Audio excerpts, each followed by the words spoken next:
राहुल गांधी की भारत जोड़ो यात्रा का 2.0 संस्करण अब जनवरी में शुरू होने वाला है। 14 जनवरी वो तारीख होगी जब भारत जोड़ो यात्रा का 2.0 संस्करण शुरू हो जाएगा। कहा जा रहा है उसको भारत न्याय यात्रा, जो कि 14 जनवरी से शुरू होकर 20 मार्च तक चलेगी। मणिपुर से लेकर 14 राज्य कवर करते हुए राहुल गांधी मुंबई पहुंचेंगे और 6200 किलोमीटर का सफ़र तय करेंगे। और ये जो यात्रा और ज़्यादा महत्वपूर्ण बताई जा रही है अपने पिछले संस्करण से, क्योंकि ये यात्रा जब खत्म होगी उसके ठीक बाद लोकसभा के चुनाव होंगे।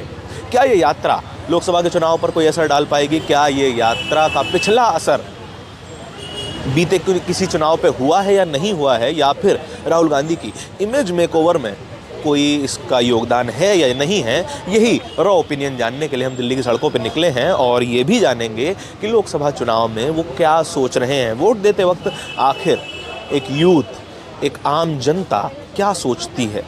क्या इस तरीके के लार्ज इवेंट्स का उन पर कोई असर पड़ता है? क्या भारत जोड़ो यात्रा का उन पर कोई असर पड़ा था, या फिर भारत न्याय यात्रा का उनके ऊपर कोई असर पड़ने वाला है? तमाम लोग हैं दिल्ली के मंडी हाउस पर मौजूद हैं। रॉ ओपिनियन जानने के लिए ही हम रोज़ाना निकलते हैं, लोगों से आम चर्चा करते हैं। नमस्कार मैम, क्या नाम हुआ आपका? जी मयूरी। जी, भारत जोड़ो यात्रा का 2.0 संस्करण भारत न्याय यात्रा दोबारा शुरू हो रही है, क्या सोच रही हैं इसके बारे में? जी ये होना चाहिए, पिछली बार भी हुआ था। हाँ। तो आई थिंक कांग्रेस के लिए ये एक अच्छा स्टैंड होगा। पिछली बार भी उन्होंने किया था, इस बार भी उन्हें करना चाहिए। हाँ। ताकि प्रचार हो। हाँ। और लोगों को मुद्दा बता पाए कि हाँ। क्या उनका मुद्दा होगा अगले इलेक्शन के लिए। आप क्या समझती हैं राहुल गांधी के बारे में, आपकी क्या इमेज है? जी मुझे तो अगर व्यक्तिगत मैं अपना ओपिनियन दूँ तो मुझे तो वो ठीक लगते हैं, ऑनेस्ट लगते हैं। हाँ। उनके जो मुद्दे हैं वो भी मुझे काफ़ी सही लगते हैं, ऑथेंटिक लगते हैं। अब देखते हैं आगे कि वो क्या कहते हैं। अब दूसरे भारत जोड़ो यात्रा में उनकी क्या ओपिनियंस होते हैं और किन किन मुद्दों को वो सामने रखते हैं, ये हम देखते हैं। अच्छा, वो जस्टिस के बारे में बात कर रहे हैं कि एक नेचुरल जस्टिस होना चाहिए, एक न्याय की व्यवस्था दोबारा स्थापित होनी चाहिए। क्या करंट रिजीम से आप सेटिस्फाइड हैं कि क्या जो अभी तक रिजीम चल रहा है, नरेंद्र मोदी की सरकार चल रही है, उससे खुश हैं कि नहीं हैं?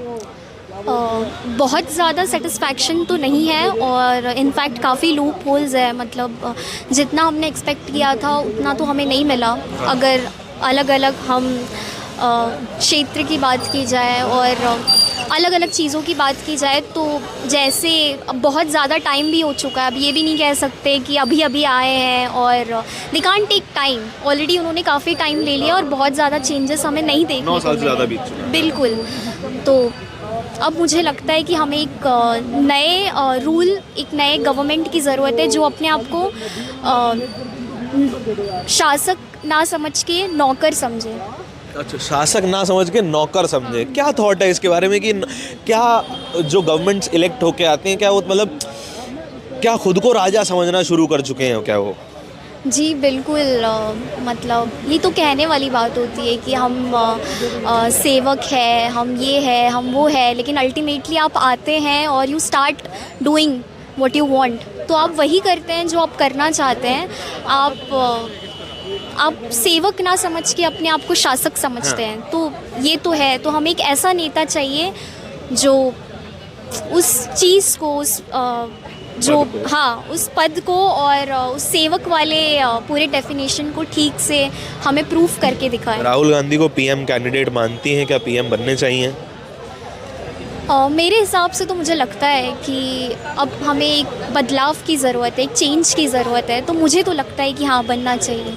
राहुल गांधी को पीएम बनना चाहिए? जी बिल्कुल। चलिए, थैंक यू सो मच। और भी लोग हैं यहाँ पे, तमाम लोगों से बात करेंगे। सर, क्या नाम हुआ आपका? डिस्टर्ब कर पाऊंगा क्या 2 मिनट? हाँ? खाना खाने दो। अच्छा अच्छा, क्या पोस्टर लगा रहे हैं? अपने प्ले का पोस्टर लगा रहे हैं। अच्छा, तो प्ले थिएटर आर्टिस्ट हैं? हैं? हाँ। राहुल गांधी के बारे में जानते हैं कुछ? हाँ बिल्कुल। भारत न्याय यात्रा दोबारा निकालने जा रहे हैं, क्या कहेंगे उसके बारे में? मेरे हिसाब से इन्हें कोई यात्रा नहीं निकालना चाहिए, क्योंकि यात्रा को कोई फ़ायदा नहीं होता। यात्रा को कोई फायदा नहीं होता, खाली बस मोमडन वोट इकट्ठा करते हैं बस, और कुछ नहीं मेरे हिसाब से। मोमडन वोट इकट्ठा करते हैं? क्या मतलब राहुल गांधी ऐसा तो नहीं बोलते केवल मुसलमान वोट कीजिए, वो तो कह रहे हैं सभी वोट करो। वो लोग खाली उन पे ज़्यादा फोकस करते हैं। अच्छा, तो आपको कौन पसंद है? नरेंद्र मोदी पसंद है? देखिए मुझे तो काम जो कर रहा है अभी वो पसंद है, और अभी काम जो कर रहा है वो है मोदी जी। हाँ, क्या क्या काम पसंद आए? मुझे मोदी जी के बहुत सारे काम पसंद आए, जैसे उनकी योजना इतनी सारी, लोन योजना है। हाँ, लोन पहले लोन हम लोग बहुत कठिन तरीके से लोन मिलते थे, लेकिन आज के टाइम पे आप बहुत चंद मिनटों में लोन हो जाता है। चंद मिनटों में मिल जाता है सब। अच्छा, और कोई योजना पसंद आई है? जैसे महंगाई बड़ा बोलते हैं लोग कि महंगाई बहुत ज़्यादा हो गई है। देखिए एक चीज़ और भी है ना, जैसे जनसंख्या हमारी जितनी बढ़ती जा रही है ना, उस हिसाब से महंगा भी बढ़ेगी। जनसंख्या तो हमारी 130 करोड़ पहले भी थी, जब सिलेंडर 400 का मिलता था। अब 140 145 करोड़ है। 11 मतलब अब से 140 145 करोड़ है, अब 1100 का मिल रहा है। बढ़ तो गई है ना। हाँ, बढ़ तो रही है ना उस हिसाब से। रोजगार भी नहीं है इतना, लेकिन रोजगार जैसे कि समझ रहे हो चीज़ों को, मेरे हिसाब से ना मोदी जी जो कर रहे हैं ना वो अभी तक कोई नहीं कर पाया और ना ही कर पाएगा। क्या क्या कर दिया ऐसा? देखिए 370 हटाई पहली बात तो कश्मीर से। आप कहाँ से हैं? मैं तो यूपी से। आप यूपी से? यूपी से बात करें तो योगी जी हमारे बहुत अच्छा काम कर रहे हैं यूपी में। हाँ, अच्छा, मतलब 370 में बात कर रहे थे। 370 हटाई कश्मीर के लिए हटी, तो यूपी वालों को क्या मिला? यूपी वालों को फ़ायदा ये है, जैसे कि हम लोग पहले यूपी के जो जितने भी थे ना, यूपी हुआ और भी स्टेट्स हुई, तो वो लोग वहाँ ज़मीन नहीं खरीद सकते थे। ठीक, वहाँ पर जाके अब ज़मीन भी खरीद सकते हैं हम लोग।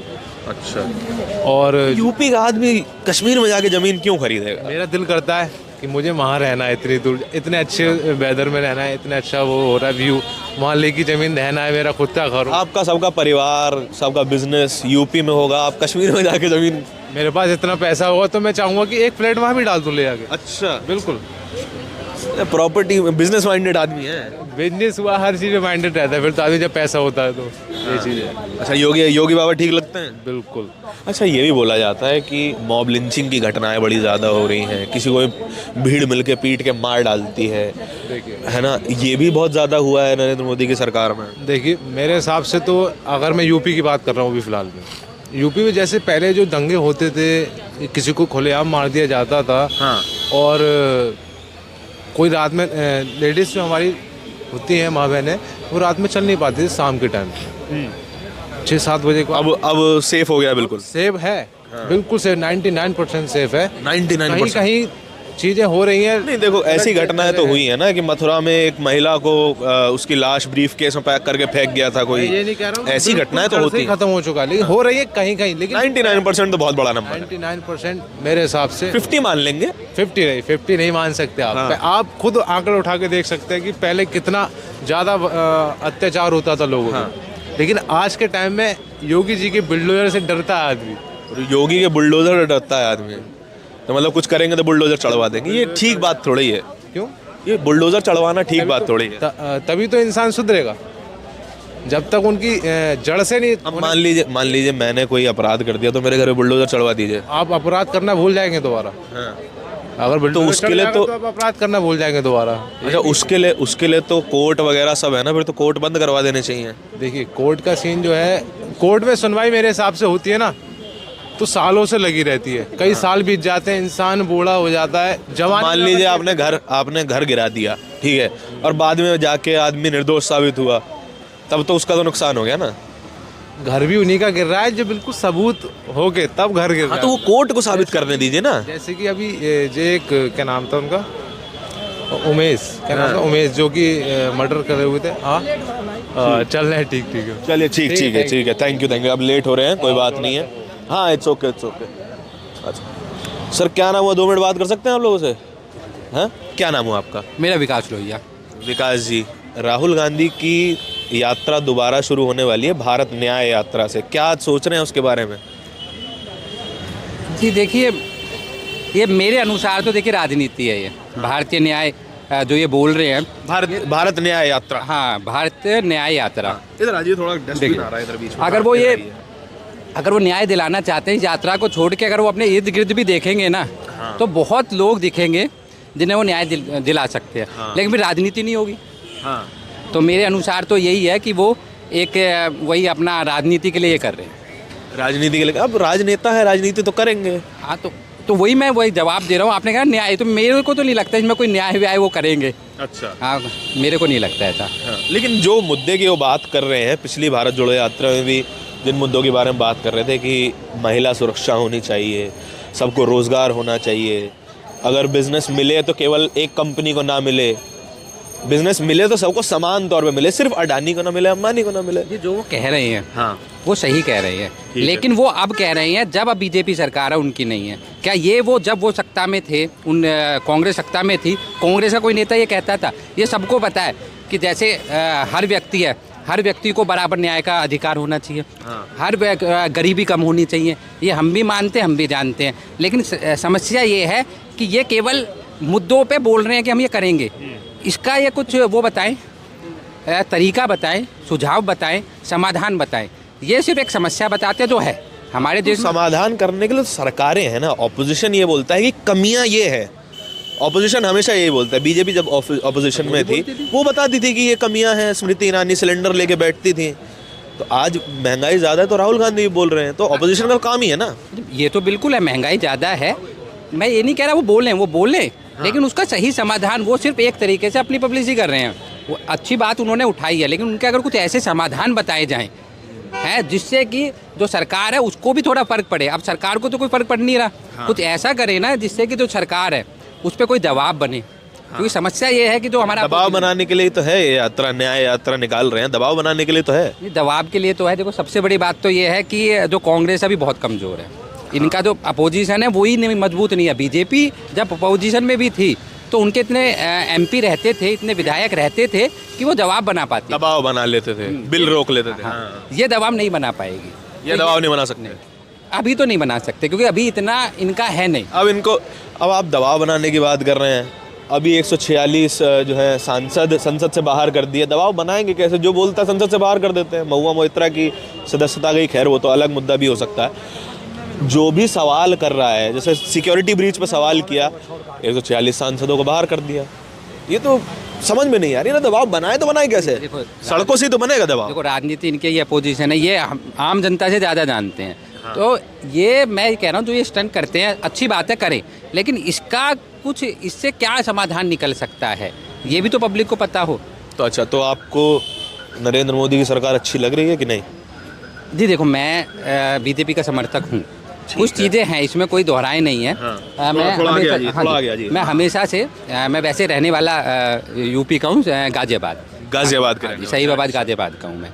तो हमारे वहाँ योगी की सरकार है तो बहुत अच्छा। देखो कुछ चीज़ों में बहुत बढ़िया है, क्योंकि जहाँ यूपी के अंदर पहले बहुत ज़्यादा गुंडा राज रहता था, जो बहुत ज़्यादा उस पर कम हुआ है। हाँ, ये है महंगाई की अगर देखी जाए, हाँ कुछ कमियां भी हैं, ऐसा हम नहीं कहते नहीं है, क्योंकि हमने उम्मीद रखी थी कि महंगाई बहुत कम होगी, लेकिन महंगाई बढ़ती चली जा रही है। तब तो ये भी बोलते थे कि भैया 65 का पेट्रोल आपको 35 में दिलवा देंगे, अब तो 96 मिल रहा है। ये चीज़ तो है, ये मैं कह रहा हूँ ना। देखो कुछ अच्छी चीज़ें हैं, हाँ। अच्छी चीज़ें ये गुंडा राज देखो कम हुआ है, मैं वहाँ रहता हूँ, मेरे को पता है। गाजियाबाद में गुंडा राज खत्म नहीं, खत्म तो देखो जी किसी भी चीज़ का नहीं होती है, कम हो गया, बहुत कम हुआ है। हमारे समय में जैसे लाइट नहीं है 8 बजे, 8 बजे चेन स्नैचिंग, मोबाइल ऐसे निकल जाते थे, रास्ते पे चल रहे हैं हाथ में से निकल गया, ऐसा कुछ नहीं होता है। अब 12-1 बजे भी अगर हम निकल रहे हैं तो एक डर नहीं रहता, जो कि पहली सरकारों में था पहले। अब डर कम है। देखो पॉजिटिव चीज़ों में ये भी है, रोड बहुत अच्छे बने हैं। अच्छा। काफ़ी रोड बने हैं। कनेक्टिविटी बहुत अच्छी हो गई है, लखनऊ तक के लिए भी, वहाँ भी बहुत अच्छी कनेक्टिविटी हो गई है। जैसे अब दिल्ली तक के लिए भी बहुत अच्छा रोड बन गया, एलिवेटेड जो रोड बना है हमारे, मतलब घर से ही निकलता है, राजेंद्र नगर से, करेड़ा से, सीधा ये आपका इधर आ जाता है। तो कनेक्टिविटी अच्छी हुई है। हाँ, महंगाई के मामले में ये सरकार भी इतना नहीं रोक पाई है, जो कि गलत है, क्योंकि देखो हम भी सपोर्ट कर रहे हैं, अब भी सपोर्ट कर रहे हैं। हम ये चाहते हैं कि यही सरकार आए, लेकिन महंगाई को भी कम करे और आम जनता की बातों को सुने। और इसमें एक समस्या ये है कि अपोजिशन स्ट्रांग नहीं है। ठीक है, चलिए बहुत धन्यवाद आपके समय के लिए। सर 2 मिनट बात कर सकते हैं आपसे? भैया समोसा खा लें पहले। हैं? अच्छा, बात तो कीजिए, खाते खाते बात हो जाएगी। क्या नाम हुआ आपका? नीरज भाई, ये बताइए कि ज़रा साइड में कर ले चाय को, आराम से बैठ के बात करेंगे। बढ़िया था, आराम बैठ। हाँ नीरज भाई, राहुल गांधी की भारत जोड़ो यात्रा का 2.0 फॉर्मूला सामने आया है। कह रहे हैं कि भारत न्याय यात्रा शुरू होगी 14 जनवरी से।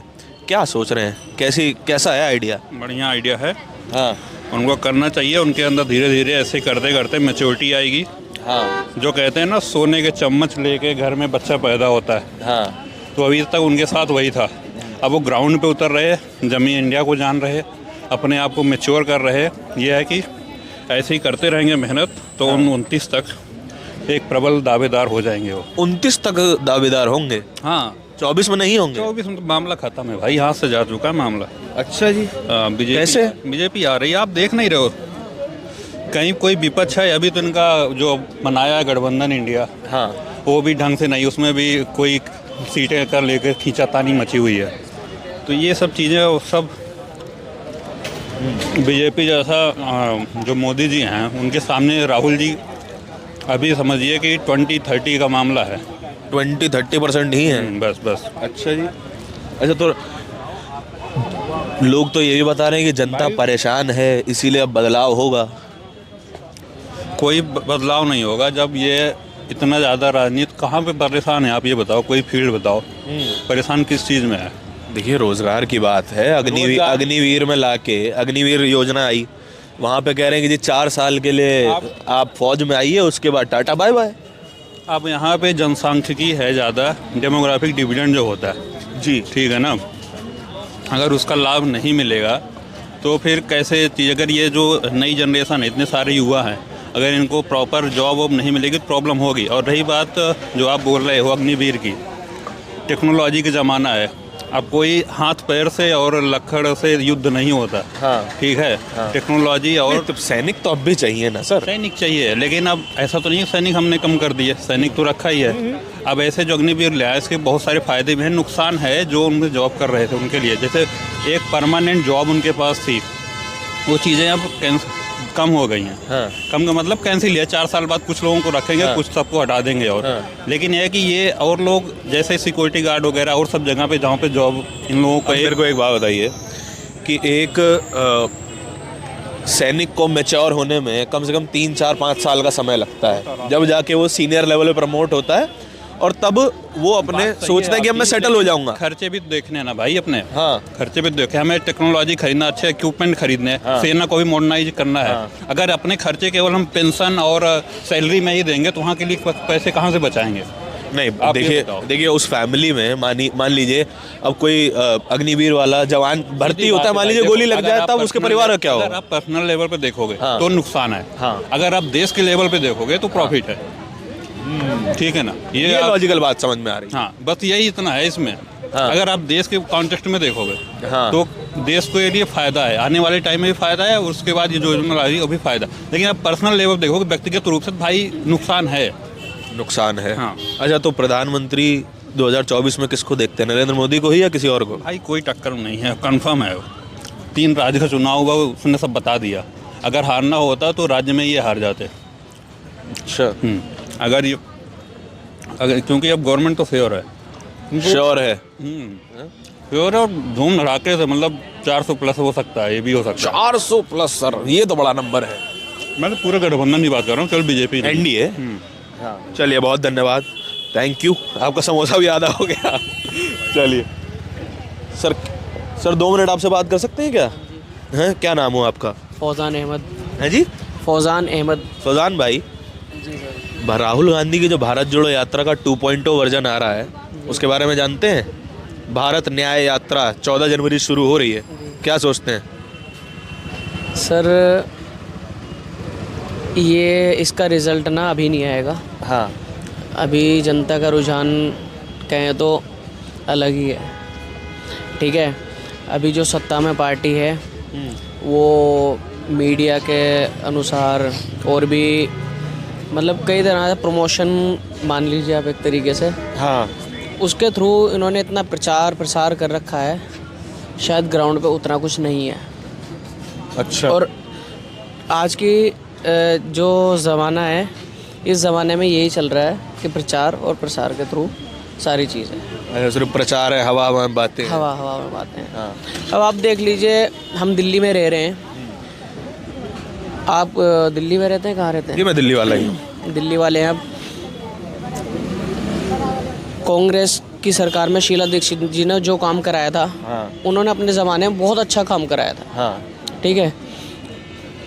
और उसके बाद केजरीवाल जी आए, उनके कामों में जो भी सुधार नहीं था वो केजरीवाल जी ने किया।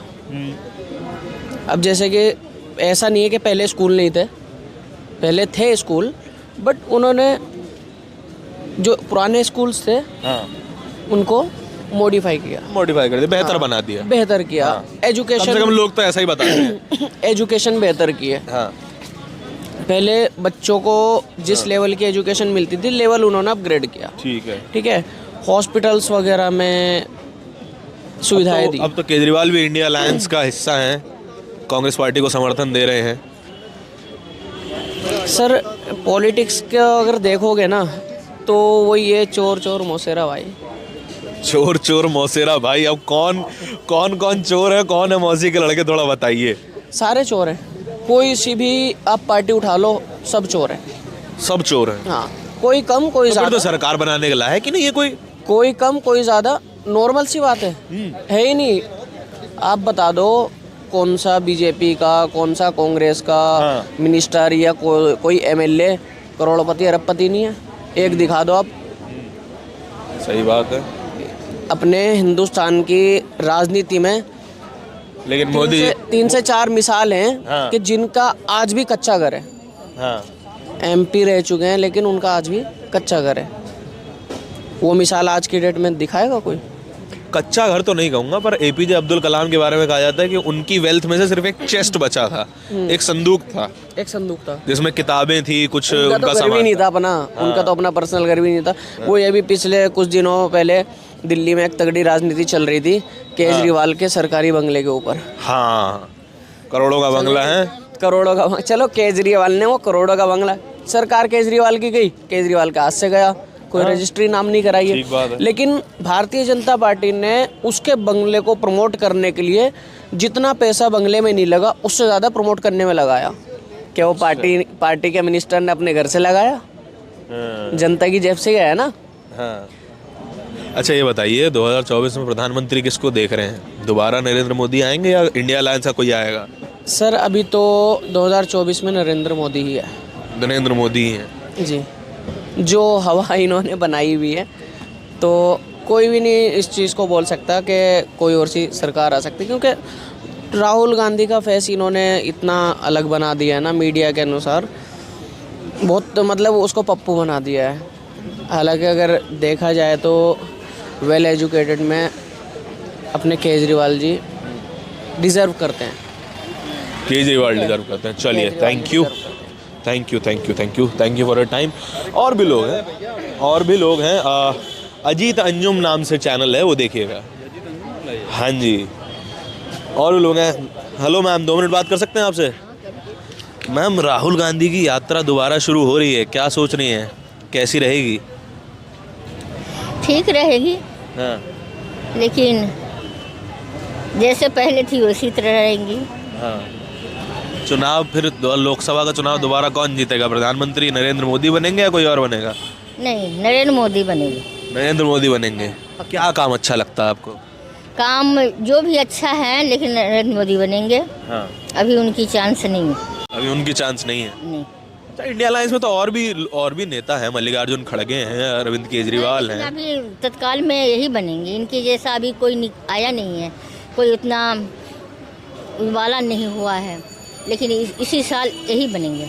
इस साल यही बने। हाँ, पक्का, डेफिनेट। अच्छा, चलिए, थैंक यू मैम। सर, क्या नाम हुआ आपका? 2 मिनट बात कर लें? अरे अच्छा, आपसे बात कर सकते हैं? तो क्या नाम हुआ आपका सर? नरेंद्र बंसल। अच्छा, क्या, इधर आ जाइए। हाँ, राहुल गांधी की जो यात्रा दोबारा शुरू हो रही है 14 जनवरी से, भारत न्याय यात्रा नाम दिया है, क्या लग रहा है कि इस बार क्या रहेगा?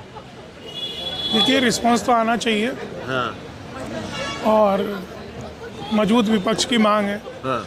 होना भी चाहिए, लेकिन जो तार्किक मुद्दे हैं उनको उठाना चाहिए। तार्किक मुद्दे, लेकिन पिछली यात्रा में भी तो वो बेरोजगारी के बारे में, अडानी के केवल एक ही बिजनेसमैन को सारा जो है बिजनेस दिया जा रहा है, उसके बारे में वो लगातार आवाज़ उठाते रहे। नहीं, आवाज़ थोड़ी पीछे थी और एक प्रेजेंटेशन की कोशिश ज़्यादा हो रही थी हाँ।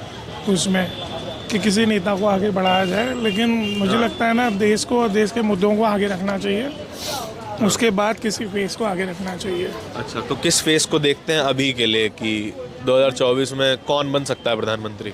देखिए, अभी जो मजबूती से जो दिखते हैं वो तो मोदी जी ही दिखते हैं। हाँ।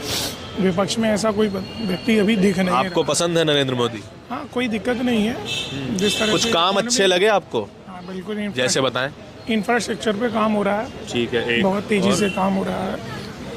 टेक्नोलॉजिकल डेवलपमेंट पे बहुत काम हो रहा है। टेक्नोलॉजिकल डेवलपमेंट, टेक्नोलॉजी थोड़ा ये बड़ा वेग सा टर्म है, टेक्नोलॉजिकल डेवलपमेंट। आपको चाहे टैक्सेशन को लेकर के हो, चीज़ें काफ़ी क्लियर हो रही हैं। जीएसटी तो बड़ा कॉम्प्लेक्स है सर, टैक्सेशन कहाँ? मैं जीएसटी कंसल्टेंट हूँ और मुझे पता है कि पहले में और अब में कितना फ़र्क है। अच्छा, जीएसटी कंसल्टेंट है तो आपसे बात करने मज़ा तो आएगा इस बारे में। आज से पहले कभी दही पे टैक्स नहीं था, जी, आटे पे नहीं था, बच्चों की पेंसिल पे, नोटबुक पे, कलर्स पे, है ना, बच्चों की किताब कॉपियों पे, आटे, ये रोज़ाना की चीज़ों पे टैक्स नहीं था जो कि एकदम नेसेसिटी है।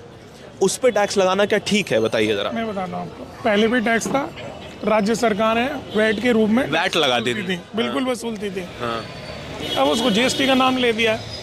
अच्छा। अब उसे ब्रांडेड आइटम जो भी थे पहले वैट के टाइम पे भी टैक्स लगता था, वैट के रूप में वसूलते थे।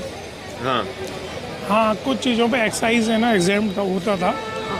जैसे किन जो किन केंद्र पे? सरकार जो वसूला करती थी वो एक्साइज के रूप में वसूलती थी टैक्सेस को। लेकिन जो पेन पेंसिल की बात आप कर रहे हैं उन पे भी एक्साइज लगा करता था पहले भी। उन पे एक्साइज था। अच्छा। एक्साइज था। अब जीएसटी हो गया है। सरकारें वैट लगाया करती थी, आज के समय में दोनों को क्लब करके जीएसटी बना दिया है। हाँ, तो पहले टैक्स ज़्यादा था कि अब ज़्यादा है? कुछ चीज़ों पे अब टैक्स ज़्यादा है हाँ, और कुछ चीज़ों पे पहले टैक्स ज़्यादा था। पहले ज़्यादा था, जैसे किन किन चीज़ों पे? मैं बताता हूँ आपको, जैसे कि अगर आप रेस्टोरेंट में खाना खाने जाते थे जी। तो उत्तर प्रदेश में 15% का वैट लगा करता था। ठीक है, अब ठीक कितना है? अब 5% का है ना, अब जीएसटी 5% लगता है। है। यस, विदाउट आईटीसी लगता अब बढ़ किस पे गया ये बताइए? है। बढ़ किस पे गया है? जैसे सीमेंट पे हाँ। 28% जीएसटी लगता है। हाँ, पहले कितना था? पहले जो राज्य सरकारें लेती थी वो 14% लेती थी वैट के रूप में, और एक्साइज 12.5% लगा। अच्छा, डायमंड पे कितना टैक्स है? डायमंड पे 3.5% का है। 3.5% है। और आटे के ऊपर कितना टैक्स है? 5% है। 5% ऑल है। फूड आइटम्स आर अब ये बताइए, डायमंड खरीदने वाला व्यक्ति हम जैसा आप जैसा तो नहीं होगा, है, एक मिडिल क्लास तो बिल्कुल नहीं होगा, है ना, वो एक अपर क्लास होगा, अपर मिडिल क्लास होगा। उससे ज़्यादा टैक्स लेना चाहिए कि वो आदमी जिसकी आटे की रिक्वायरमेंट ही मीट होनी बड़ी मुश्किल है? मैं बिल्कुल बता रहा हूँ, जो डायमंड पे जो टैक्सेशन लगा है वो वैल्यूएशन में भी तो बहुत ज़्यादा होता है। हाँ। डायमंड हर कोई नहीं खरीदा होता है, लेकिन वैल्यूएशन में बहुत ज़्यादा होता है वो। हाँ, वैल्यू पे ज़्यादा होता है वो, वैल्यू में ज़्यादा होता है, इसलिए उसमें ना 3.5% का टैक्स लगाया गया। तो यहाँ से तो वॉल्यूम कवर हो जाएगा ना। लेकिन उसकी इंडस्ट्री जो है, जो खरीदने वाले लोग हैं वो तो लिमिटेड लोग हैं ना। अब कहाँ सर, सूरत की डायमंड इंडस्ट्री वर्ल्ड में सबसे बड़ी में से एक आती है। सूरत पूरी दुनिया के लिए डायमंड्स बनाता है। पॉलिश करता है सबसे पूरी दुनिया इंडिया के लिए नहीं बनाता। और डायमंड है ना, इंडिया में इतना ज़्यादा प्रचलित नहीं है जो बाहर के कंट्रियों में है। नहीं, मतलब डायमंड का एग्जांपल मैं इसलिए दे रहा हूँ क्योंकि वो लग्जूरियस आइटम है। लग्जूरियस आइटम पे गोल्ड को भी कह सकते हैं, गोल्ड पे भी यही रेट लगता है। हाँ, गोल्ड पे भी बहुत कम टैक्स लगता है। लग्जूरियस आइटम पे मतलब जो टैक्स ज़्यादा दे सकते हैं, जो सोसाइटी, जो पार्ट ऑफ सोसाइटी टैक्स ज़्यादा दे सकते हैं उसको ज़्यादा चार्ज कीजिए, जो नहीं दे सकते उसको कम चार्ज कीजिए। अगर आप ऐसा करने की कोशिश करेंगे तो फिर स्मगलिंग शुरू हो जाएगी, फिर लोग 3.5% भी नहीं देंगे, तब बिल्कुल भी नहीं दिया जाएगा। फिर बिल्कुल नहीं देंगे, फिर उसे अवॉइड करना शुरू कर देंगे। अच्छा, चलिए ये बताइए कि राहुल गांधी का मूव कैसा लगा ये कि दोबारा राहुल, अब तो पहले 3500-3600 किलोमीटर की यात्रा की थी, अब तो 6200 किलोमीटर की यात्रा कर रहे हैं, कैसा लग रहा है ये मूव? सर 6200 किलोमीटर जाने की ज़रूरत नहीं है। जो मुख्य मुद्दे हैं, जैसे महंगाई का मुद्दा है, उन्हें ना पॉइंट टू पॉइंट पकड़ने की कोशिश करने की ज़रूरत है, उन्हें पकड़ने की ज़रूरत है। अब कांग्रेस कंट्रोल जो राज्य सरकारें हैं उनकी महंगाई को भी देखना चाहिए। वहाँ वो जो टैक्स लगता है पेट्रोल डीजल पे वो ज़्यादा लगता है compare to BJP ruled states. अच्छा, ये बड़ा इंटरेस्टिंग फैक्ट बताया। राजस्थान में आपको 110 रुपये लीटर पेट्रोल मिलता है, और वही अपने उत्तर प्रदेश में 96 मिलता है। तो महंगाई का आप ये देखिए ना कि कितना डिफरेंस है।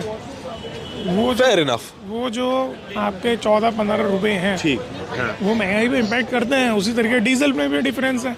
बिल्कुल, मतलब पूरी सप्लाई चेन पे इफेक्ट पड़ता है। रुपये लीटर है आपका, दिल्ली में ले लीजिए चाहे आप उत्तर प्रदेश में ले लीजिए, और वहीं आप राजस्थान में जाते हैं तो 100 रुपये। जैसे इवेंट की बात कर रहे हैं, ये भी कहते हैं कि भाई राहुल गांधी इतना बड़ा इवेंट कर रहे हैं तो नरेंद्र मोदी उससे भी बड़ा इवेंट कर रहे हैं कि राम मंदिर का उद्घाटन होने वाला है। नहीं नहीं, उन्हें इवेंट करने की जरूरत नहीं है, वो अपने आप में ही बहुत बड़ा इवेंट है। वो जहाँ चले जाते हैं वो इवेंट ही होता है वो। अरे ये क्या बात हुई, राहुल गांधी का इवेंट नरेंद्र मोदी का इवेंट नहीं है। यही तो दिक्कत है ना, उन्हें इवेंट करना पड़ता है। हाँ। समझ रहे हैं, और इन्हें इवेंट करने की जरूरत नहीं हो जाता अपने आप। जहाँ खड़े हो जाए इवेंट, जहाँ खड़े होते हैं वहीं भीड़ इकट्ठी हो जाती है।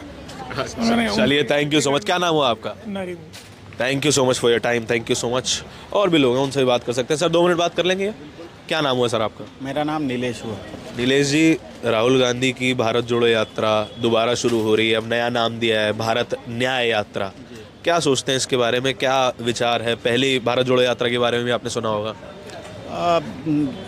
उम्मीद करता हूं कि भारत जोड़ो यात्रा जिस तरीके से सफल रही, भारत न्याय यात्रा भी उसी रूप में सफल होगी। हाँ। ऐसी उम्मीद। पिछली वाली सफल लगी आपको? सफल इसलिए लगी कि आप देखिए भारत जोड़ो यात्रा में वो कैंपेन पार्टी के तरफ से भले वो कांग्रेस ने किया था, लेकिन उसमें आम जनता की सहभागिता थी। हाँ। आप साउथ से देखिए, वो केरला से शुरू हुई, तमिलनाडु से, और फिर कश्मीर तक गई, रामेश्वरम से श्रीनगर तक। हाँ, श्रीनगर कश्मीर तक गई। तो उसमें आम जन थे, वो पार्टी वर्कर तो थे, वो देख रहे थे उस रास्ते में कैसे रुकना है, नहीं रुकना है, क्या करना है, नहीं करना है। बट जो आपको उसमें समूह दिख रहा है, हाँ। वो तो आम भारतीय जनता थे, और इसका इफ़ेक्ट जो है वो जनता के बीच काफ़ी है, और इसकी चर्चा है। सबसे बड़ी बात है, किसी भी यात्रा की चर्चा जब आम जनमानस में, गांव में, कस्बों में होने लगती है तो उस यात्रा की एक वो सफलता मानी जाती है। तो चर्चा हो रही है यानी। बिल्कुल चर्चा है। चर्चा हो रही है तो वोट क्यों नहीं हो रहा है? देखिए, यात्रा की सफलता और उसका वोट में तब्दील होना दोनों दो अलग अलग बात है। दो अलग अलग बात है। अच्छा। राहुल गांधी की ये यात्रा जो है, पिछले 10 सालों में जो हिंदुस्तान के भीतर जो तब्दीलियां हो रही हैं, ख़ास करके जो संवैधानिक ढांचे के भीतर जो एक ब्रेकअप जो हुआ है, तो वो जा रहे हैं जनता के पास कि देखिए आप इन तरह की समस्याओं से भारत जो है, हिंदुस्तान घिरता जा रहा है। तो संवैधानिक ढांचे पे नुकसान हो रहा है, आपको ऐसा लगता है? एक पब्लिक के नाते, एक जनता के नाते सामने से देखिएगा तो आपको लगेगा कि कुछ नहीं हो रहा है, लेकिन थोड़ा सा यदि आप पर्दे के पीछे जाते हैं तो आपको लगता है, क्योंकि जिस तरह की पुलिसिंग हो रही है, जिस तरह से प्रशासनिक हस्तक्षेप है चीज़ों को लेकर, तो वो तो लगता है कहीं ना कहीं कि जैसे मैं हायर एजुकेशन की बात करता हूँ, चूँकि उससे मैं जुड़ा हुआ हूँ जी।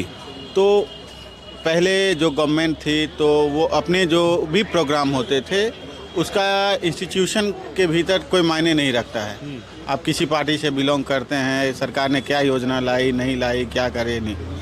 अभी जो स्थिति है, यदि भारत सरकार की कोई भी योजना आज लॉन्च होती है तो उसका इम्प्लीमेंट ही नहीं, उसका दस्तावेजीकरण होता है हायर एजुकेशन के प्रत्येक जो भी इंस्टीट्यूशन है उसमें, और अनिवार्य जैसा है।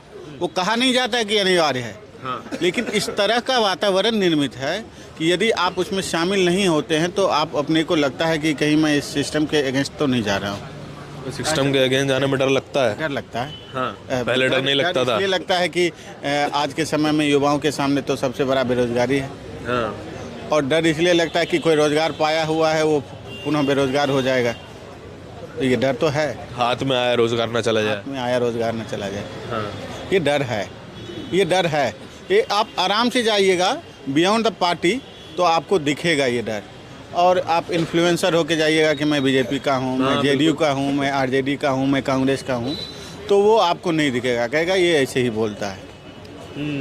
क्योंकि मैं अभी, मेरा जो एज ग्रुप है जी, एज ग्रुप में तो हमने बड़े मूवमेंट नहीं देखे, जेपी मूवमेंट तो मैंने नहीं देखा, लेकिन उनकी कहानियाँ हमारे सामने हैं। अभी उस तरह का माहौल क्या था मैं तो नहीं कह सकता हूँ, लेकिन जिस तरह के माहौल में मैं रह रहा हूँ, जैसे मैंने पढ़ाई की, इंटर किया, ग्रेजुएशन किया, पोस्ट ग्रेजुएशन किया, पीएचडी की, तो उस दौर को तो मैंने देखा है, तभी तो मैंने वो सारी चीज़ें की। तो उस दौर में हायर एकेडमिक्स में ये सारी चीज़ें नहीं थी कि भारत सरकार की कोई कैंपेन हो रही है तो उसमें आप झाड़ू लेके उठ खड़े हुए, भारत सरकार की कोई योजना है तो आप विवेकानंद को लेके उठ गए। भारत सरकार कोई यदि वीर बाल दिवस मना रहा है तो आप यूनिवर्सिटी में मैं भारत हिंदुस्तान के जो भी हमारे देशभक्त हैं या आइकॉन हैं उन सबों को सभी जगह उच्च प्राथमिकता मिलनी चाहिए, इसके पक्ष में मैं हूँ। और जो हाशिए के हमारे थे, जैसे पूरा फ्रीडम फाइट मूवमेंट जो है जी, तो उसमें तो आप गिनिएगा तो गांधी जी हैं, नेहरू जी हैं, शहीद भगत सिंह हैं, चंद्रशेखर आज़ाद, आप गिनती करके 10-15 नाम तक जाते जाते आप रुक जाएंगे। लेकिन 15 नाम तो नहीं है कि पूरे मूवमेंट को चलाए। हजारों करोड़ों लोगों ने अपनी कुर्बानी दी है। हिंदुस्तान की जनता के, लेकिन नेतृत्व करता तो कोई एक होता है, छोटे छोटे पॉकेट्स में अलग अलग। तो स्वाभाविक है कि 70 वर्षों के इतिहास में बहुत सारे हाशिए के जो नेतृत्व करता थे उनको वो जगह नहीं मिल पाई। तो आज के समय में उनके बारे में हम लोग पता करते बिल्कुल हैं। ठीक बात है, बिल्कुल ठीक बात है कि हमारे मिल रहा है, उससे हमारा कोई ऐतराज़ नहीं है। लेकिन जो हमारे फ्रीडम मूवमेंट के जो बड़े नायक हैं उनके बियॉन्ड या उनको नीचा दिखाकर किसी को ऊंचा दिखाना, ये तो स्वतंत्रता आंदोलन। नेहरू जी के बारे में तमाम फेक न्यूज़ फैलाया जाता है, गांधी जी के बारे में फैलाया जाता है। आप नेहरू लें, पटेल लें, गांधी लें, किसी को लें आप, मेरा ये कहना है कि उन समय में आप उनके राइटिंग्स को पढ़िए ना, आपस में उनका किस तरह का रिश्ता था। पटेल वर्सेस नेहरू खड़ा कर देते हैं। कुछ नहीं होना है, एक समय में कोई गुबार उठता है, वो गुबार जब शांत होगा तो फिर पता चल जाएगा कि सड़क में गड्ढा है या समतल है। अच्छा, लग रहा है देश की सड़क में गड्ढा है कि नहीं है, देश की राजनीति में गड्ढा है कि नहीं है? देश की राजनीति में देखिए, भारत हिंदुस्तान जो है वो तो नेहरू जी, अंबेडकर और पटेल ने सबने कहा ही है कि डेमोक्रेटिक कंट्री है। तो डेमोक्रेटिक कंट्री में कांग्रेस है, बीजेपी है, जेडीयू है, आरजेडी है, तेलंगाना में अलग पार्टी है, बहुत सारी क्षेत्रीय पार्टी। तो कभी किसी पार्टी का है, कभी किसी पार्टी का है। 4 से 14 वाजपेयी जी को हरा के कांग्रेस आ गई, अभी जो है 14 के बाद मोदी जी हैं। हो सकता है कि उसके बाद फिर कोई दूसरी पार्टी आएगी। क्या लग रहा है 24 में कौन हो पाएगा? इंडिया अलायंस तो बड़ा दम दिखा रहा है कि 26-28 दल साथ में आए हैं, बड़े बड़े नेता साथ में आए हैं। क्या लग रहा है कुछ बदलेगा? देखिए, सबसे बड़ी जो आवाज़ है वो जनता की है। वो कब किसके पक्ष में चली जाएगी ये तो मोदी जी को भी नहीं पता था कि 14 में हम प्रधानमंत्री बन जाएंगे। ये भी ठीक बात है। आज यदि आप ये कहें कि मोदी जी ने ये किया तो 14 में तो जनता को पता ही नहीं था कि मोदी जी प्रधानमंत्री बनने वाले हैं। लेकिन आज सभी जनता जो उनके सपोर्टर हैं कहेंगे नहीं नहीं, हम तो मोदी जी को जानते थे। वो कोई नहीं जानते थे कि वो किस विधानसभा से जीते हैं, क्या उनका क्या भूमिका रही है। अभी वो बड़े बड़े पहाड़ों में तपस्या करते थे, यहाँ गए वहाँ गए, सारी तस्वीरें। तो एक बड़ा व्यक्तित्व जब बनता है तो स्वाभाविक है उसके हिस्ट्री को खंगाला जाता है। तो वो है, बीजेपी अभी सत्ता में है, कांग्रेस पार्टी अच्छी लड़ाई लड़ रही है। और कई बार निर्णायक लड़ाई में ये नहीं है कि आप सत्ता में हैं, लेकिन पॉलिटिक्स में ये होता है कि जो आपके सपोर्टर होते हैं, जो राजनीतिक कार्यकर्ता होता है, वो समझता है कि हमारी पार्टी जब रूलिंग होगी तो हम इसके लिए जो कर रहे हैं उसके बदले मुझे कुछ मिले। लेकिन यदि आप जनता की लड़ाई लड़ रहे हैं तो ज़रूरी नहीं है कि आप सत्ता में रह के ही लड़ाई लड़ें। वो सड़कों से भी लड़ी जा सकती है। सड़कों से भी। अच्छा, क्या नाम हुआ सर आपका? मेरा नाम नीलेश है। नीलेश जी, आप प्रोफेसर हैं? मैं असिस्टेंट प्रोफेसर हूँ। अरे कहाँ पे, कौन से कॉलेज में? मैं बिहार में हूँ। बिहार में क्या पढ़ाते हैं सर? मैं हिंदी पढ़ाता हूँ। हिंदी पढ़ाते हैं, तभी बड़ा आर्टिकुलेटेड बोलते हैं आप। थैंक यू सो मच आपके टाइम के लिए। शुक्रिया। Thank you so much, thank you so much. चलिए, और भी लोग हैं। क्या नाम हुआ सर आपका? अंकित शर्मा। पॉलिटिक्स के बारे में कुछ इंटरेस्ट रखते हैं? हाँ जी, थोड़ा बहुत। अच्छा, राहुल गांधी की भारत जोड़ो यात्रा का 2.0 वर्जन वापस आ रहा है। 14 जनवरी से दोबारा शुरू हो रही है भारत न्याय यात्रा। क्या समझते हैं, दोबारा सक्सेसफुल होगी कि नहीं होगी? पिछली वाली सक्सेसफुल थी भी कि नहीं? पिछली वाली थोड़ी बहुत सक्सेसफुल थी। मतलब जो राहुल गांधी जी की पहले जो जिस तरीके के स्टेटमेंट होते थे या जो भी उनके पीछे थिंक टैंक था जो उनको समझाता था या बताता था, वो पहले बहुत वीक था। लेकिन इस चीज़ का ज़रूर है कि अब उसमें काफ़ी बेहतरी हुई है और अब थोड़े उनके लॉजिकल रीजंस होते हैं या लॉजिकल बातें होती हैं, उस पर डिबेट करते हैं। बट वो ये उनकी छवि ऐसी बनी हुई है कि जिससे लगता है पप्पू है, ये चीज़ें हैं, तो उसकी वजह से कुछ चीज़ों को नज़रअंदाज कर दिया जाता है। यू रियली थिंक कि पप्पू जैसा टैग इतने पढ़े लिखे नेता के साथ लगाना चाहिए? विदेश से पढ़ के आए हैं, अच्छे खासा एजुकेटेड इंसान है। जब आप फेमस होते हो तो आपको टारगेट किया ही जाता है। तो चाहे वो पप्पू हो, चाहे वो चौकीदार चोर है, ये सब चीज़ें ये सबके साथ चलती ही हैं।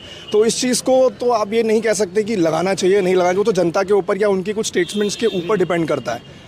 तो ये कहना बड़ा मुश्किल होगा कि लगाना चाहिए या नहीं लगाना चाहिए, वो तो जनता डिसाइड करती है या उनकी स्टेटमेंट्स डिसाइड करती हैं। बट हाँ, इतना ज़रूर है कि राहुल गांधी ज़रूर पहले से बेहतर हुए हैं। मैं ये नहीं कह रहा कि अब वो सपोर्ट में खड़े हो गए और इक्वल हो गए हैं, लेकिन हाँ उन्होंने प्रोग्रेस करी है, ये ज़रूर कहा जाएगा।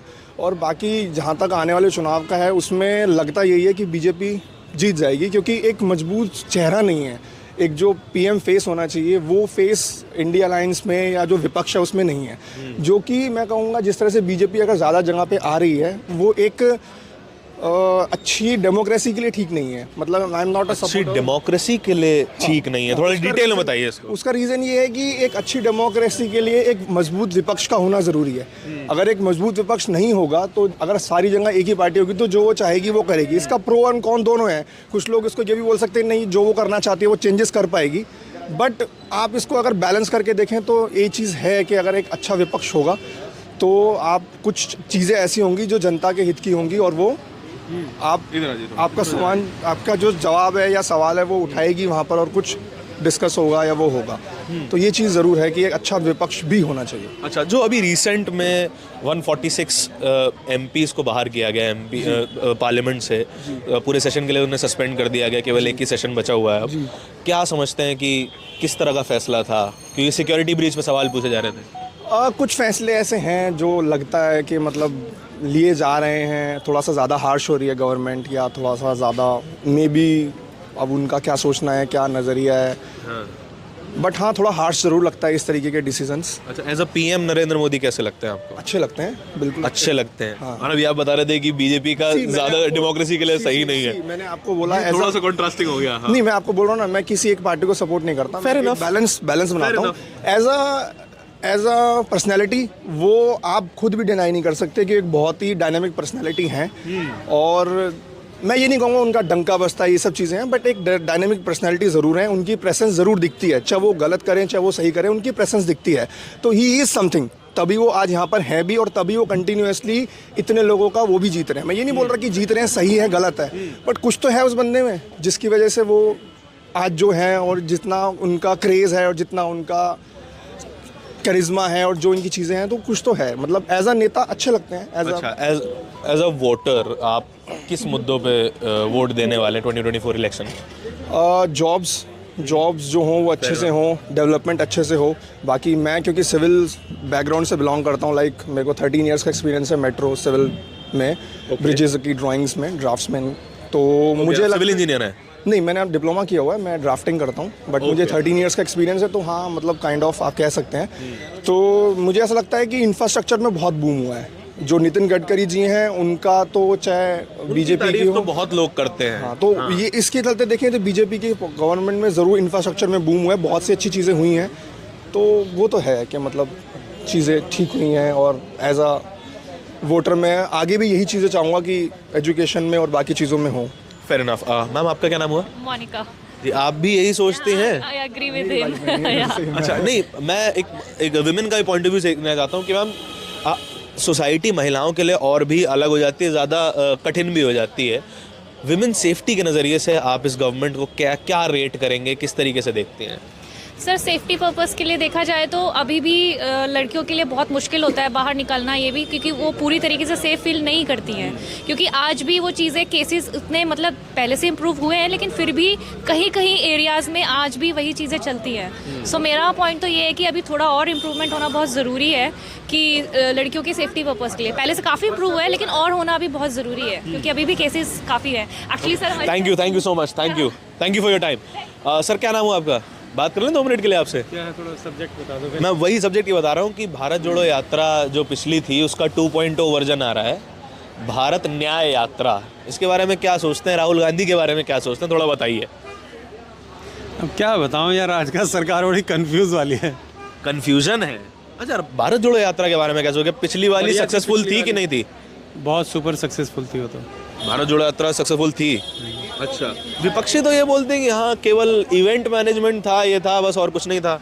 यार इनका क्या, सड़क भी उद्घाटन होता है, रोड का उद्घाटन हुआ, फ्लाईओवर का हुआ, अंडरपास का हुआ है, वो इवेंट नहीं होता है, मोदी जी पहुंच जाते हैं वहाँ। हाँ तो ये भी तो इवेंट है ना। अगर वो इतना बड़ा प्रोग्राम ऑल इंडिया में चला रहे हैं, अगर वो उसको चला रहे हैं, अपने दम पर पैसा खर्च होता है, इतना बड़ा इवेंट ऑर्गेनाइज करते हैं, तो उसको तुम कह दो प्योर इवेंट ऑर्गेनाइजेशन है, ऐसा थोड़ी होता है यार। हाँ तुम्हारी तो पुलिया तुम बनाते हो तो तुम खड़े हो जाते हो। प्रधानमंत्री और किसी को रिबन काटने का, वो काटेगा तो उसको मारेंगे। अच्छा हाँ, इनका यही तो काम है। हाँ तो ये जो दूसरी बार हो रही है, मणिपुर से मुंबई तक जा रहे हैं, 14 राज्य कवर करने वाले हैं, 6200 किलोमीटर का सफर तय करेंगे, इसके बारे में क्या सोचते हैं, क्योंकि ठीक लोकसभा चुनाव से पहले है। देखो ये असल में ये यात्राएं हैं मेरे हिसाब से, जो पुरानी वाली जो यात्रा थी उसने राहुल गांधी को राहुल गांधी बना दिया। मैं तो किसी पार्टी का सपोर्टर हूँ नहीं, साफ बता रहा हूँ। फेयर, ठीक है। मेरे ख्याल से युवा भी तो परेशान है कि जिस डाल पे देखो उधर ही कंफ्यूज हो रहा है, यूथ भी तो बेचारा कंफ्यूज है। हाँ तो पिछली वाली यात्रा ने उसको राहुल गांधी बना दिया। आप देखना राहुल गांधी की आज की जो शैली है बात करने की, और आज से पिछली वाली जो शैली है, बोलने का अंदाज, बोलने का नज़रिया, उसका बिल्कुल बहुत बड़ा चेंज आया, बड़ा बदलाव आया। वो अब मुद्दे की बात करता है, पहले हंसाने की बात करता था, अब उसमें गंभीरता आई है। कब आई है? जब उसने भारत जोड़ो यात्रा पहली वाली सक्सेसफुली करी थी, दाढ़ी बढ़ गई थी, उसके बाद बहुत ये इसको राहुल गांधी बना दिया इस यात्रा ने। अब दूसरी वाली और बना देगी इसको। बहुत बड़ा काम किया इसने, ऐसी बात नहीं है। किसी की ना बुराई कभी नहीं, मोदी जी की मैं ये नहीं कह रहा बुराई अच्छी है, कहीं मोदी जी ऐसी अरे चीज़ें इनकी कमाल।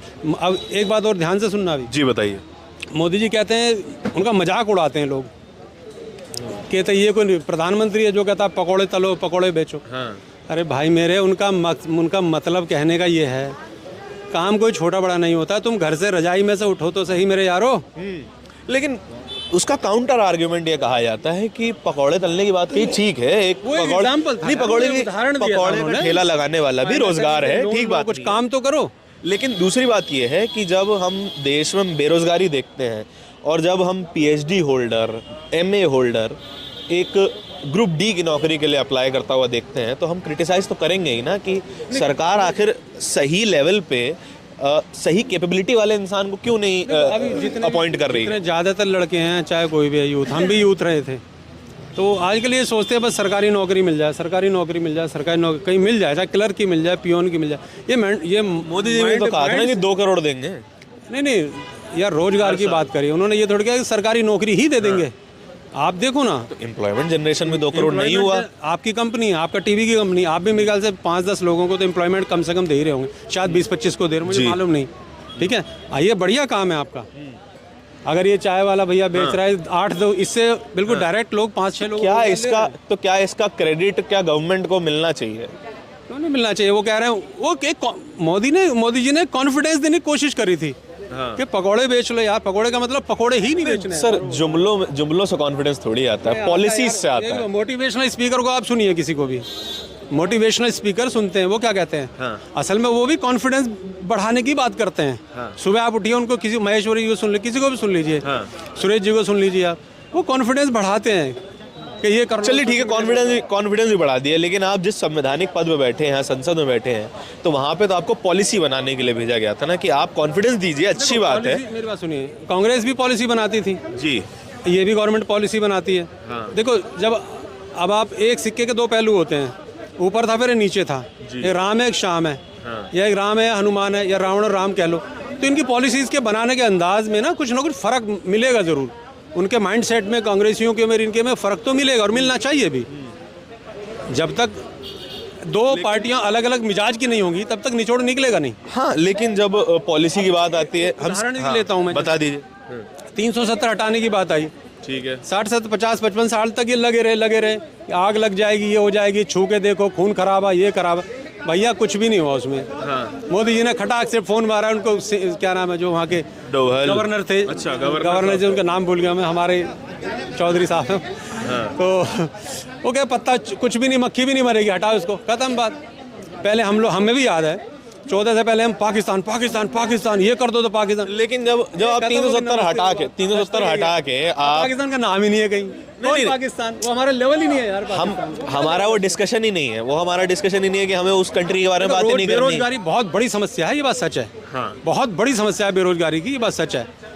लेकिन ये वर्ल्ड वाइड रिसेशन चल ही रहा है। लेकिन 370 के बारे में भी आपने जो बोला कि अगर हम एक बदलाव करके, मान लीजिए हम दिल्ली का एक स्ट्रक्चरल चेंज कर देते हैं, उसके स्पेशल स्टेटस को चेंज कर देते हैं, या तभी दिल्ली के पास हो अगर स्पेशल स्टेटस, और वहाँ पे लॉकडाउन लगा दें, लगभग 7, 8, 9 महीने तक, 1 साल तक इंटरनेट बंद कर दें, 2G का इंटरनेट 4G के ज़माने में, 5G के ज़माने में मिल रहा हो, सर ये भी तो एक क्रैकडाउन है ना, एक डेमोक्रेसी सस्पेंडेड है ना वहाँ पे। तो संवैधानिक पद पे आप बैठे होते हैं ना, आपको खाली वो कि भाई वो गेम खेलना है, जिसे व्हाट्सएप करने हैं, हाँ। उसी पॉइंट ऑफ व्यू से नहीं देखना है आपको। सेफ्टी का सवाल भी होता है, बॉर्डर पे कंट्री, वो हमारा जो स्टेट है वो जम्मू एंड कश्मीर जो है वो बॉर्डर पे है हमारे, जो एक तरह से हाँ वो उस पे है बहुत चीज़ें, और जो हाई सिक्योरिटी जोन में स्टेट होता है वहाँ पर बहुत चीज़ों को और नज़रिए से भी सोचना पड़ता है होम मिनिस्टर को जी।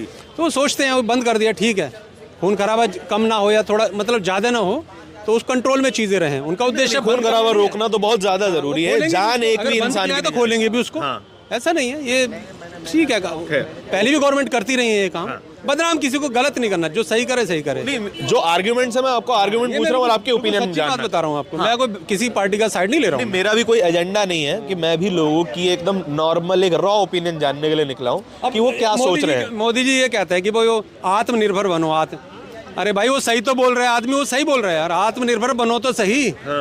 पूरे दिन पबजी खेलते रहोगे, उम्र कितनी हो गई है, 28 साल 25 साल पबजी खेल रहे हैं, क्रिकेट बजा रहे हैं, रजाई में पड़े हैं, मम्मी बोल रही है उसको खाना लिया, कौन सा खाना। लेकिन नहीं सर, ये मेजॉरिटी यूथ तो नहीं है, मेजॉरिटी यूथ तो आज भी चाहता है कि उसको एक तरीके की नौकरी मिल जाए। भाई साहब मिलेगी जब वो घर से निकल के जाएगा, वो जाने को तैयार नहीं है भाई। नहीं, आप कभी दिल्ली की सड़कों पे सुबह निकलिए, लोग बच्चे दौड़ते हुए आपको नजर आएंगे, क्या कर रहे हैं कि हम तैयारी कर रहे हैं कि देश की सेवा कर सकें। समझ गया, अब माइक दो जरा, मैं समझाता हूँ। जी जरूर बताएं। जैसे अब ये 4 साल में इनको रिटायर कर देंगे फौजियों का, जो अग्निवीर आया जी, ये गलत है। हाँ ये गलत है। अब मोदी जी को बोलोगे आपको प्रधानमंत्री 4 साल के लिए बनाएंगे, बाकी आप नमस्ते सर, तो बुरा नहीं लगेगा। वो बालक जो हमारे मेहनत करते हैं, किसी भी जाति और धर्म विशेष की बात नहीं कर रहा हूँ, सभी इसमें आ गए हैं, तो उनकी जॉब की सिक्योरिटी होती है, गवर्नमेंट जॉब मिले, जो 10-15 साल की होती है उनकी, वो मिलनी चाहिए, वो अच्छा है। अब 3-4 साल वो एक्चुअली अग्निवीर जो बन जाएगा, वो उसका नाम ही अग्नि है, असल में वो आपको लगता अग्निवीर नाम नहीं है, वो अग्निवीर ही होता है, वो आग बन जाएगा, उसको फुल ट्रेनिंग मिल जाती है जी। वो बाहर आके सड़कों पे क्या करेगा, वो तो बेरोजगारी को झेलेगा।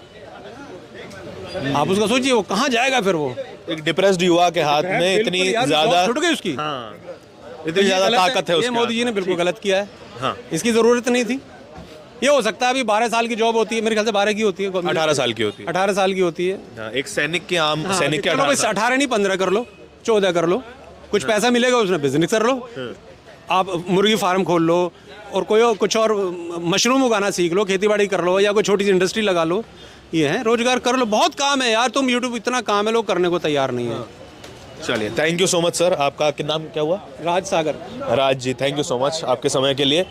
देखिए ये तमाम जो बातें थी और आपके सामने हैं, हमने कोशिश की है आम लोगों से जानने के लिए कि भारत जोड़ो यात्रा के बारे में क्या सोच रहे हैं, देश की राजनीति के बारे में क्या सोच रहे हैं, आपको इस पूरी बातचीत के बारे में क्या लगता है, इस विषय के बारे में क्या लगता है, क्या भारत जोड़ो यात्रा जो पिछली थी वो सक्सेसफुल थी, या फिर अगली आने वाली सक्सेसफुल हो पाएगी, नहीं हो पाएगी, उसके कारण बताइए, हो पाएगी तो उसके कारण बताइए। कैमरे के पीछे मेरे साथी सचिन के साथ दिल्ली के मंडी हाउस से नारायण की रिपोर्ट। धन्यवाद।